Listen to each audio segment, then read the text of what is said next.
welcome to Anthropod Education. So, in this lecture, we are going to discuss about the topic emergence and growth of anthropology in India. और यह anthropology paper 2 का topic 4.0 है. तो इस lecture में हम discuss करेंगे contributions of 18th 19th and early 20th century scholars administrators. तो आइए लेक्चर को स्टार्ट करते हैं.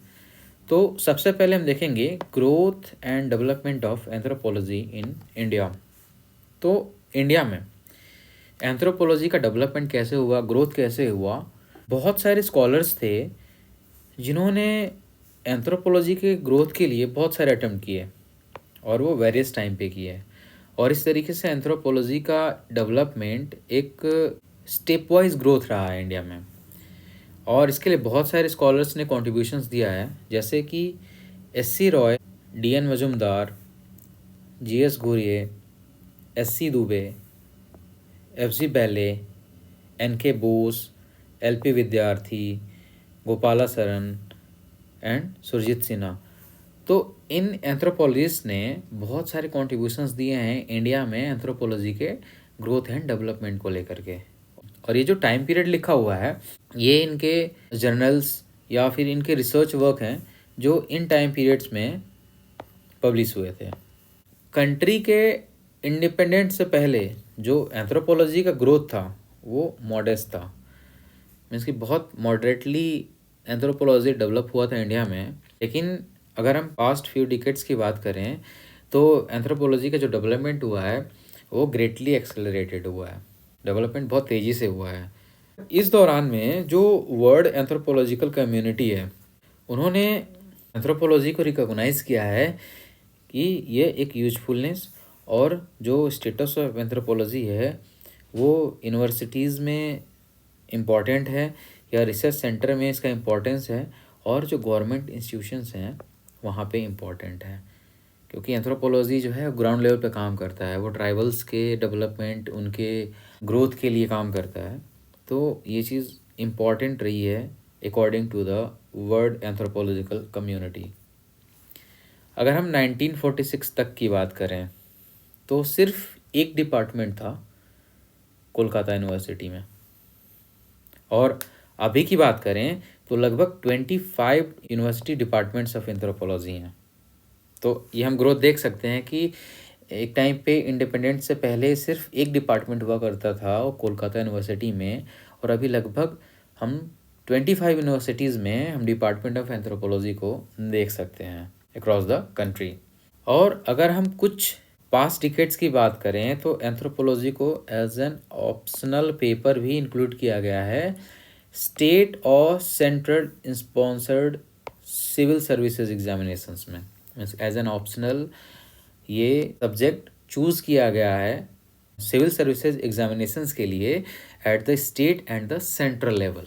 जैसे आपने भी ऑप्ट किया है एंथ्रोपोलॉजी ऑप्शनल, तो ये कुछ डिकेड्स पहले ही रिकॉग्नाइजेशन दिया गया है एंथ्रोपोलॉजी के लिए. अब हम थोड़ा पास में जाएंगे और हम देखेंगे कि एस.सी. रॉय ने 1921 में एक जर्नल लिखा था और इस जर्नल का नाम था मैन इन इंडिया. और इन्होंने फर्स्ट अटेम्प्ट किया था बिब्लियोग्राफिकल अकाउंट लिखने के लिए ट्राइबल और कास्ट स्टडीज़ की इंडिया में. अब ये बिब्लियोग्राफिकल अकाउंट क्या होता है? यह एक डिटेल लिस्ट होता है सारे सोर्सेज का जो कंसल्टेड होता है और जिसमें एक रिसर्च पेपर या प्रोजेक्ट बनाया जाता है. तो ये पहला जर्नल था एस.सी. रॉय का जिसका नाम था मैन इन इंडिया, और उसमें पहला अटेम्प्ट किया गया था. बाद में एक मेमोरियल लेक्चर हुआ था नागपुर यूनिवर्सिटी में जिसमें डी.एन. मजुमदार ने अटेम्प्ट किया था to take a stock of anthropological researches in India. कैसे एंथ्रोपोलॉजिकल रिसर्चेज इंडिया में हो रहे हैं उस चीज़ की शुरुआत की गई थी मजुमदार जी के द्वारा एक मेमोरियल लेक्चर में नागपुर यूनिवर्सिटी में. मेमोरियल लेक्चर मीन्स कि यहाँ एक फोरम प्रोवाइड किया गया जिसमें कि जो भी डायनेमिक एकेडमिक डिबेट्स होते हैं या जो भी इनोवेटिव रिसर्च आइडियाज़ के एक्सचेंज होते हैं वो सारी चीज़ें यहाँ पे डिस्कस की गई थी.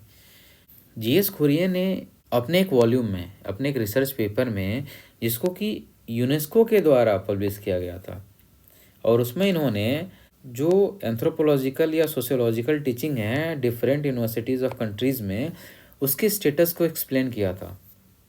तो जीएस गोरे एक एंथ्रोपोलॉजिस्ट थे जिनका एक वॉल्यूम था जो पब्लिश किया गया था यूनेस्को के द्वारा, और उसमें इन्होंने जो एंथ्रोपोलॉजिकल या जो सोशियोलॉजिकल टीचिंग्स हैं different universities of the country के, उसके स्टेटस को एक्सप्लेन किया था इन्होंने। तो ये कॉन्ट्रीब्यूशंस रहा है जीएस गोरे जी का। और एससी दुबे ने भी डेवलपमेंट ऑफ एंथ्रोपोलॉजी के लिए काफ़ी अटैम्प्ट्स किए हैं। जो पहला अटैम्प्ट इनका रहा वो 1952 में रहा, जब fourth international congress for the anthropological and the ethnological science held हुआ था वियना में। और इसमें इन्होंने एक पेपर प्रेजेंट किया था जिसका नाम था the urgent task of the anthropology in India. तो इस तरीके से एससी दुबे ने एंथ्रोपोलॉजी के डेवलपमेंट से रिलेटेड ये कंट्रीब्यूशन दिया था। अब हम फेजेस ऑफ डेवलपमेंट की बात करेंगे कि एंथ्रोपोलॉजी का डेवलपमेंट कैसे हुआ, किन किन फेज़ों में हुआ था। तो एंथ्रोपोलॉजी के डेवलपमेंट के लिए बहुत सारे स्कॉलर्स ने ट्राई किया था। और इंडिया में बात करें मेनली तो Dubey, SC Dubey, NK. Bose, DN. Majumdar, LP. विद्यार्थी, इन लोगों का कॉन्ट्रीब्यूशन हमें देखने को मिलता है। लेकिन अगर हम स्पेशल अटेंशन की बात करें कि कौन कौन से एंथ्रोपोलॉजिस्ट थे जिनका स्पेशल अटेंशन, स्पेशल कॉन्ट्रीब्यूशन रहा है, तो उसमें हमें दो नाम देखने को मिलता है। सबसे पहला है डी.एन. मजूमदार और दूसरा है एल.पी. विद्यार्थी। और इन्होंने इंडियन एंथ्रोपोलॉजी का जो ग्रोथ रहा है उसके डिफरेंट फेजेस को दिखाया है। एक फ्रेमवर्क था टी.के.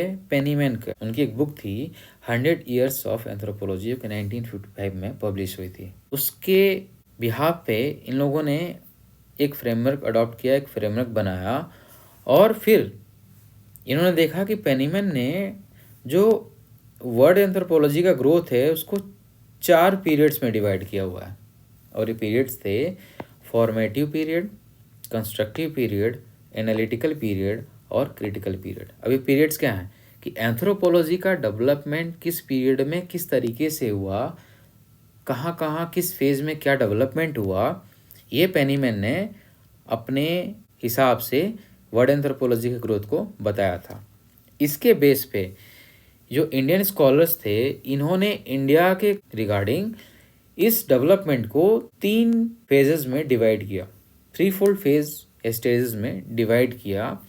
और ये फेजेस थे फॉर्मुलेटिव, कंस्ट्रक्टिव और एनालिटिकल फेजेस। तो जो अर्लीस्ट था, मीन्स जो फॉर्मुलेटिव था, उस पीरियड में ट्राइब और कास्ट पे जो वॉल्यूम्स लिखे गए थे उसके कंपाइलेशन और पब्लिकेशन की बात की गई थी। जो सेकंड फेज था वहाँ पे जो इंडिविजुअल ट्राइब या कास्ट था उसके बारे में डिटेल एनालिसिस किया गया था। और जो थर्ड स्टेज था वहाँ पे क्वालिटेटिव और क्वांटिटेटिव अचीवमेंट्स की बात की गई थी in the studies of village, social institution and the complex societies. तो ये 3 फेजेस के बारे में बात की गई थी, फॉर्मुलेटिव, कंस्ट्रक्टिव एंड एनालिटिकल फेजेस। अब सबसे पहले हम फेज देखेंगे फॉर्मुलेटिव पीरियड, या फिर इसे हम फॉर्मेटिव पीरियड भी बोलते हैं, जो कि टाइम पीरियड कंसीडर करता है 1774 टू 1914। अलग अलग किताबों में आपको ये टाइम पीरियड डिफरेंट देखने को मिल सकता है। ये टाइम पीरियड में भी कि 1774 टू 1919 भी देखने को मिल सकता है, इससे आपको कंफ्यूज नहीं होना है। तो इंडिया में एंथ्रोपोलॉजिकल इन्वेस्टिगेशन की बात करें तो ये स्टार्ट हुआ था with the establishment of the Asiatic Society of Bengal. अभी एशियाटिक सोसाइटी ऑफ बंगाल क्या था, तो ये जो सोसाइटी थी इसका इस्टेब्लिशमेंट जो है वो जनवरी 15, 1784 में किया गया था बाय द विलियम जोन्स। अब विलियम जोन्स जो थे वो एक ब्रिटिश लॉयर और एक ओरिएंटलिस्ट थे जिन्होंने ओरिएंटल स्टडीज़ के लिए इनकरेज किया था। तो ये सबसे पहली सोसाइटी थी जो कि कंसीडर किया जाता है एंथ्रोपोलॉजिकल इन्वेस्टिगेशन की बिगिनिंग। अब ये जो पीरियड रहा ये दो तरह के स्टडीज से करेक्टराइज्ड हुआ, जो कि ब्रिटिश एडमिनिस्ट्रेटर्स के द्वारा किया गया, मिशनरीज के द्वारा किया गया, या फिर कुछ एंथ्रोपोलॉजिकली ओरिएंटेड इंडिविजुअल्स के द्वारा किया गया, जो कि एक इंडिविजुअल रिसर्च अपना कर रहे थे। और ये जो दो तरह की स्टडीज़ थी, उसमें पहली स्टडीज़ थी एथनो, और ये होता है extensive study of the tribes and the caste of a geographic region in the form of handbooks. अब ये जो हैंडबुक बनाई गई थी, इसमें क्या था कि एक एक्सटेंसिव स्टडी की गई ट्राइब और कास्ट के रिगार्डिंग एक पर्टिकुलर जियोग्राफिक रीजन से रिलेटेड, और यह स्टडीज़ जो है एक हैंडबुक के फॉर्म में बनाई गई, मीन्स कि जो स्टडी की गई उसको एक हैंडबुक के में लिखा गया। और ये जो हैंडबुक थे वो था handbook on the tribe and the caste of Bengal by the Risley. तो रिजले ने ये हैंडबुक लिखा। वैसे ही सेरिंग के द्वारा लिखा गया, जो कि राजस्थान के ट्राइब्स के बारे में लिखा था इन्होंने, और वही चीज़ अय्यर के द्वारा लिखा गया, जो कि कोचिन के ट्राइबल के बारे में लिखा गया, और भी बहुत सारी हैंडबुक्स लिखी गई थी। अब यहाँ पे एक कॉन्सेप्ट आता है एथनोलॉजिकल सर्वे का। तो रिजले ने एक रिसर्च पेपर अपना लिखा था द पीपल ऑफ इंडिया, जो कि 1904 में पब्लिश हुआ था। इस हैंडबुक का पर्पस था कि कैसे जो गवर्नमेंट ऑफिशियल्स होते हैं, जो प्राइवेट पर्सन्स होते हैं, वो एक इफ़ेक्टिव एडमिनिस्ट्रेशन को इंश्योर करते हैं, कि जो भी गवर्नमेंट ऑफिशियल्स हैं या जो भी प्राइवेट पर्सन्स हैं जो ब्रिटिश इंडिया के लिए काम कर रहे हैं, वो कैसे इन ट्राइब्स और कास्ट के साथ अपने इफ़ेक्टिव एडमिनिस्ट्रेशन को रिप्रेजेंट करते हैं। जो सेकंड टाइप ऑफ स्टडीज़ था वो था एथनोग्राफी या मोनोग्राफ्स। देखिए एथनोग्राफी या मोनोग्राफ्स होते क्या हैं, तो एक डिटेल रिटन स्टडी होता है किसी एक स्पेशलाइज्ड सब्जेक्ट या किसी भी एक एक्सपेक्ट को लेकर के। अब ये चीज़ यहाँ पे मोनोग्राफी ट्राइब से रिलेटेड था, तो यहाँ पे ट्राइब स्पेसिफिक कोई भी एक रिटन स्टडी होगा। तो जो एथनोलॉजी थी, हमने पहले देखा एथनोलॉजी के बारे में, तो इस एथनोलॉजी को फॉलो किया गया by the efforts to prepare the detail account of the tribe.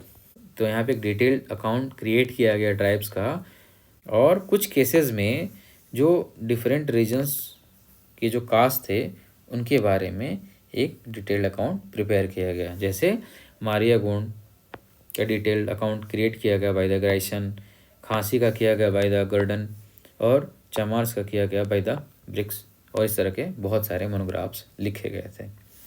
अगर हम अर्ली इंडियन एंथ्रोपोलॉजिस्ट की बात करेंगे, तो जैसे एस.सी. रॉय, जिनको कंसीडर किया जाता है father of the Indian anthropology, इन्होंने मुंडा ट्राइब पे काम किया, और बाद में इन्होंने 5 मोनोग्राफ्स लिखे उरांव, बिरहोर और हिलबंगन एक्सेट्रा के बेस पे।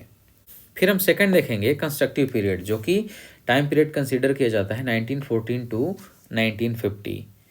जो सोशल एंथ्रोपोलॉजी का कॉन्सेप्ट आया इंडिया में, उसको बॉम्बे और कलकत्ता यूनिवर्सिटी में इंक्लूड किया गया था। मीन्स कि जो सोशल एंथ्रोपोलॉजी इंक्लूड किया गया वो सबसे पहले बॉम्बे और कलकत्ता यूनिवर्सिटी के करिकुलम में इंक्लूड किया गया था।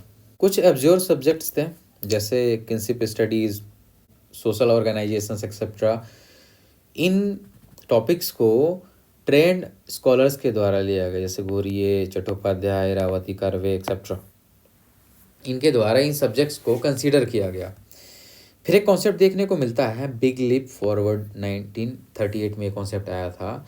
ये क्या होता है कि ये प्रोग्रेस ऑफ एंथ्रोपोलॉजी होता है इंडिया में, जिसको एक joint session of Indian national Congress association और ब्रिटिश एसोसिएशन इंडिया के द्वारा रिव्यू किया गया था जॉइंटली। और ये जो इवेंट है इसको बोला जाता है बिग लीप फॉरवर्ड, 1938 में किया गया था। तो ये कंस्ट्रक्टिव पीरियड में सारी चीज़ें की गई थी। और भी बहुत सारी इंडियन एंथ्रोपोलॉजिस्ट के हम वर्क को देख सकते हैं, like D N. Majumdar, Verrier Elwin etcetera. इन सब के काम जो है वो हमें कंस्ट्रक्टिव पीरियड में देखने को मिलता है। अगर इस पीरियड के फीचर्स की बात करें, तो यहाँ पे ट्राइबल स्टडीज़ का जो कॉन्सेप्ट था उसको कंटिन्यू किया गया, और इस पर फोकस दिया गया कि ये जो ट्राइबल स्टडीज़ का जो कॉन्सेप्ट है ये कंटिन्यू रहे। फिर जो इंडियन एंथ्रोपोलॉजिस्ट का वर्क था उसको कैरेक्टराइज किया गया by the ethnological and the monographic studies with the special emphasis on the researches in the kinship and the social organizations. तो इंडियन एंथ्रोपोलॉजिस्ट का जो वर्क था, जो कि कैरेक्टराइज किया गया था ethnological and the monographic studies के द्वारा, और इसका स्पेशल एम्फेसिस था, स्पेशल फोकस था on the researches in the kinship and the social organization. तो किनशिप और सोशल ऑर्गेनाइजेशंस पे मेन फोकस किया गया था जो इंडियन एंथ्रोपोलॉजिस्ट के जो ethnological and the monographic studies थे। अब हम देखेंगे थर्ड पीरियड, एनालिटिकल पीरियड, जो कि 1950 ऑनवर्ड्स की बात की जाती है, टिल नाउ तक की बात की जाती है। तो वर्ल्ड वॉर 2 के बाद, या जब इंडिया का इंडिपेंडेंस मिला, उसके बाद से हमें क्या इवेंट्स देखने को मिलते हैं, क्या चेंजेस देखने को मिलते हैं। तो यहाँ पे बहुत सारे पॉजिटिव चेंजेस हमें देखने को मिलते हैं, क्योंकि यहाँ पे अमेरिकन सोशल एंथ्रोपोलॉजिस्ट का कांटेक्ट इंडिया के साथ हो गया था, और यहाँ पे इंडियन एंथ्रोपोलॉजिस्ट और अमेरिकन एंथ्रोपोलॉजिस्ट, इन दोनों ने मिल के काम करना स्टार्ट कर दिया था, और यह एक बहुत ही पॉजिटिव चेंज था। कुछ अमेरिकन एंथ्रोपोलॉजिस्ट थे जैसे कि मॉरिस ओफलर या फिर ऑस्कर लेवाइस, ये इंडिया आए और उन्होंने अपने हाइपोथेसिस को टेस्ट किया कि पहले क्या जो चीज़ें थी, कि वो अपने रिसर्च लैब में बैठ करके कुछ हाइपोथेसिस को क्रिएट किया था इन्होंने, लेकिन उस हाइपोथेसिस को टेस्ट करने के लिए ये कभी फील्ड वर्क नहीं किया इन्होंने। लेकिन जब इंडियन एंथ्रोपोलॉजिस्ट के साथ इन्होंने कांटेक्ट किया, तो ये वापस इंडिया आए और इन्होंने अपने हाइपोथेसिस को टेस्ट किया कि जो उन्होंने लैब में बैठ करके जो हाइपोथेसिस बनाया था, क्या वो रियली एग्जिस्ट करता है या नहीं करता है। अब इनके फीचर्स की बात कर लें तो यहाँ पे हमें एंथ्रोपोलॉजिकल रिसर्च में डाइवर्सिफिकेशन देखने को मिलता है। यहाँ पे केस स्टडीज़ का कॉन्सेप्ट इमर्ज हुआ, और इस तरह की बहुत सारी चीज़ें हमें देखने को मिलती हैं, जैसे कि यहाँ पे village and the caste studies का कॉन्सेप्ट आया। जैसे कि हम अगर एम.एन. श्रीनिवास की बात करें तो इन्होंने रिलीजन और सोसाइटी का स्टडी किया था among the Coorgs of the south India. M N. Srinivas ने अमेरिकन एंथ्रोपोलॉजिस्ट के साथ मिलकर के ही अपना रिसर्च का काम किया था उनके अंडर में रह करके। फिर नेक्स्ट हम देखेंगे एक्शन रिसर्च के बारे में, या हम इसको बोल सकते हैं एक्शन एंथ्रोपोलॉजी, जिसका यूज़ किया गया tribal and the caste administration में। सोशल फिजिकल रिसर्च की बात करें तो उमा चौधरी एंड पी.सी. रॉय ने फील्ड वर्क किया था, टॉपिक क्या था, पर्सनालिटी एंड द कल्चर। अगर हम फोकलोर रिसर्च, पावर स्ट्रक्चर या लीडरशिप है, उस पर स्टडीज़ की गई थी, रिलीजन पे स्टडीज़ की गई थी, और अर्बन स्टडीज़ की गई थी। तो इस तरह की बहुत सारे रिसर्च किए गए थे after coming in the contact with the American एंथ्रोपोलॉजिस्ट्स।